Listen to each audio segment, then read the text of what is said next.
Hello and welcome back. Today is part 6 of 31. And it starts like this. Walmart.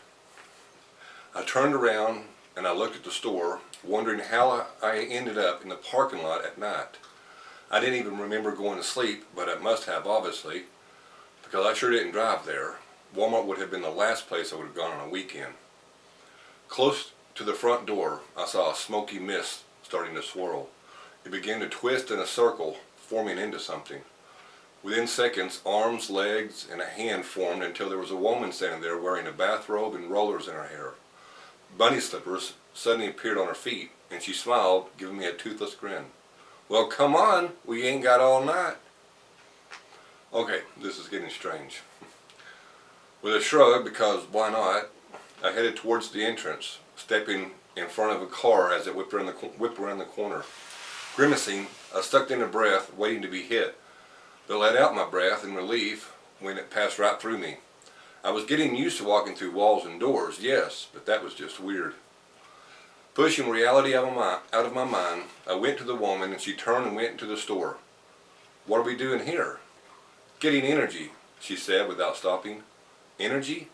"Yes, energy. This place is full of it." "What happened to the other guy?" She suddenly stopped and abruptly turned around to face me. "What? You don't want to hang out with me?" She took a few steps towards me, anger showing in her face. "What's wrong with me? You don't even know me yet, and you're already judging?" Putting up my hands in defense, I stepped back. "No, I was just curious." Her angry face vanished and she began to laugh. "See how easy it is? Oh, you should have seen the look on your face." She began to stutter, making fun of me. No, I was just curious. You humans are so fun to mess with." Her smile faded and her expression turned serious once again. "Now come on, I was given the task of showing you how we work, whatever that means, so that's what I'm going to do." Rolling her eyes as if she'd much rather be somewhere else, she waved for me to follow. "Let's go and get this over with." Well, so much for the warm welcome. So why are we at Walmart? Because it's a gold mine. Look at these people. Everyone in a hurry, stressed, angry. We get so much energy here. Again with the energy. What do you mean when you say energy? She was walking at a fast pace and I had to hurry to stay up with her. Energy? You don't understand energy? Not exactly. Well, what do you know? I know you manipulate people and make them do bad things. You whisper in their ears and feed off their fears. She grunted, shaking her head as we turned the corner on one of the aisles. "You just said it. Think about it. We feed off fear, anger, lust, jealousy. What do you get when you eat?" "When I eat?" She stopped abruptly and looked at me again. "What do you get?" "Energy." "Bingo." She continued walking and I hurried to catch up with her again. "So you're saying you get energy by feeding off other people's negative energy?" "Yep, like a vampire in that feeble little mind of yours." "Movie watcher? You're a movie watcher, aren't you?" "I'll have to make reference to movies, I guess. Maybe you'll understand that way." "No, I actually do a lot of reading," I said. "But yes, I've seen movies as well. But I never believed they were accurate. That's why I wanted to know the truth." She turned another corner and headed towards the back of the store. "Then open up that feeble brain of yours and think outside the proverbial box."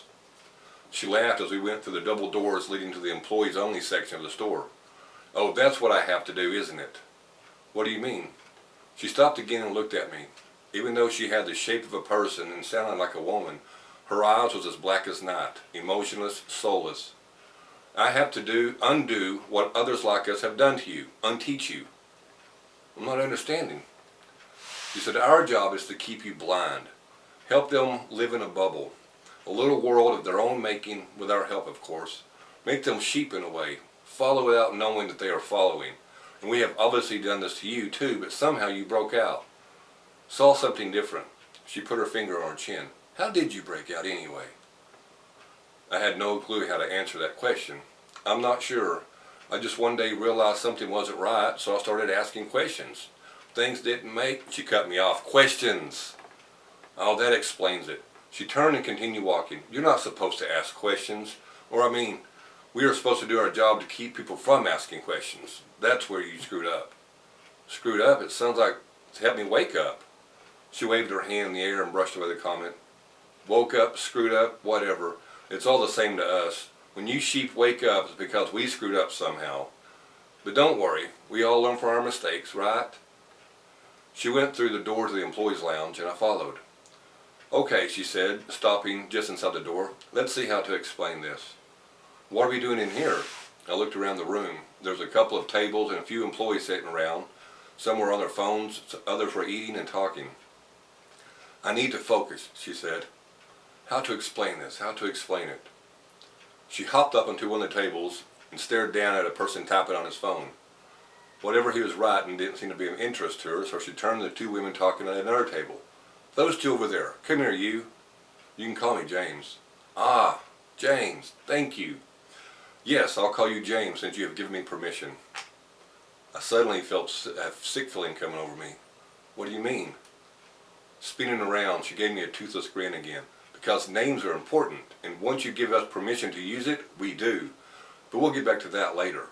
For now, James, I want you to listen to these talking about why they hate their jobs. Because we can use that later when they are out there on the floor doing their job they hate so much. We need material, and the employees' lounge is the best place to get it. Ready to learn the best way to screw up people's lives, James? She tilted her head to the side for a moment as if listening to someone else talk. After a few seconds, she turned to me and said, well, hell, we're out of time for the night. We'll have to continue this tomorrow.